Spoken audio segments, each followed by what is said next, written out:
Hey guys, what's up? Movie Junkie for Life here. And this is my review of 13 Hours Bengazi, directed by Michael B. And this is one of my must-sees for the year. Simply speaking, now I agree with people. Michael Bay is not the best director out there. Visually, he does amazing stuff. I mean, nobody makes explosions and sexy chicks look as good as Michael Bay does. But when it comes to storytelling, he tends to drop the ball. That being said, I was still intrigued with seeing this movie because I know he makes action look really, really good. The man, that is his strong suit. He can shoot action like nearly nobody else.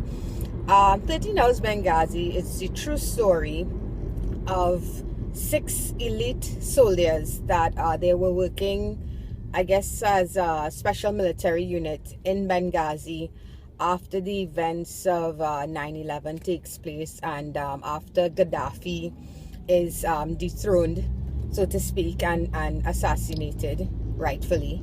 And Libya has fallen into war. It's a war-torn country. There are gangs popping up everywhere. The armory was raided, and seriously guys, it's the weirdest thing. But you can go to the market and buy an AK-47. That's how bad it got, you know. And I'm not just talking AK, RPGs, rockets for said RPGs, you name it. You could just pick this up in the market while you're doing groceries. You know, it's like something out of a video game. Just like one character was saying at one point that this is just surreal, and that's the best word I could use to describe what I was seeing. Story-wise, I quite enjoyed this movie. I think the pacing was really well done. It's about 2 hours long, maybe a little bit, 2 hours plus, but I was never bored. I mean, I was really invested in what was going on, and because it's shot, it is done in a timeline fashion. For instance, in like 24 hours, they do have a clock counting down once the events at hand takes place, which is the attack of the U.S. Embassy and the secret CIA base that wasn't so secret to begin with. Once those things start happening and the hour starts going 1 hour, 2 hours, starts ticking down like that, things get really, really suspenseful and thrilling. I think everybody on board does a fantastic job here. Does anybody really stand out? I think the group of soldiers, I quite like them. One of them, his name was Tonto. I actually know him as Porn Stash from Orange is the New Black.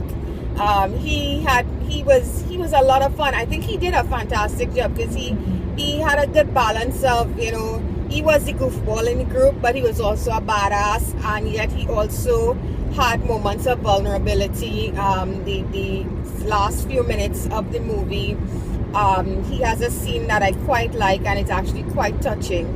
What surprised me the most about this movie, I have to say, is the first half. As you watch the events unfold, you know, the Americans are, of course, the heroes in this story.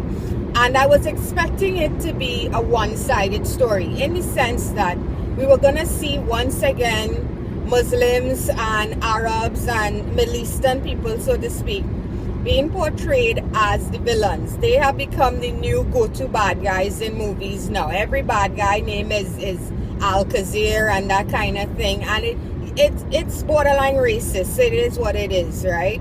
So I was expecting to see that. What surprised me, and I honestly did not expect this from Michael Bay, is he does shine a light on both sides of the fence. He's not just showing you the American aspect of this and how the Americans were the heroes. Yes, he does build that up, and he shows you where they have family and you feel for them and stuff, you know, you're worried about them.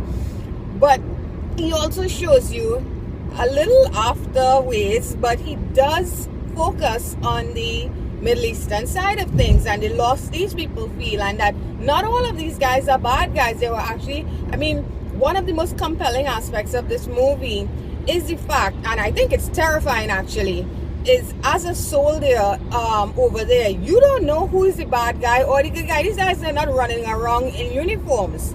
So you have people who, after they raid the embassy, You have people around and you don't know if somebody's going to shoot you in the back. You don't know if this person has your back. You don't know anything. And you also have people who were there and they were fighting against the ones who attacked the embassy because they say they're fighting for their country.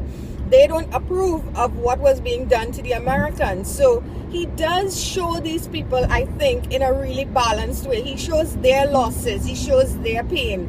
And that I have to applaud. I did not expect it from him, and I quite enjoyed it.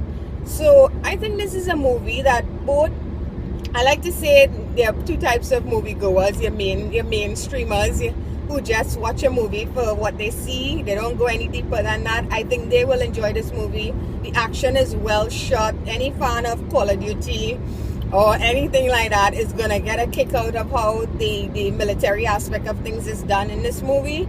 But as a cinemaphile myself, I think a cinephile, I should say, sorry, I think you can get a lot more out of it than just what's on the surface. It does resonate with you. It does make you think about what's going on out there. I mean, at the end of the day, Libya is now considered a fallen state. It is a stronghold for ISIS. So sadly, they never worked their stuff out, as one soldier said.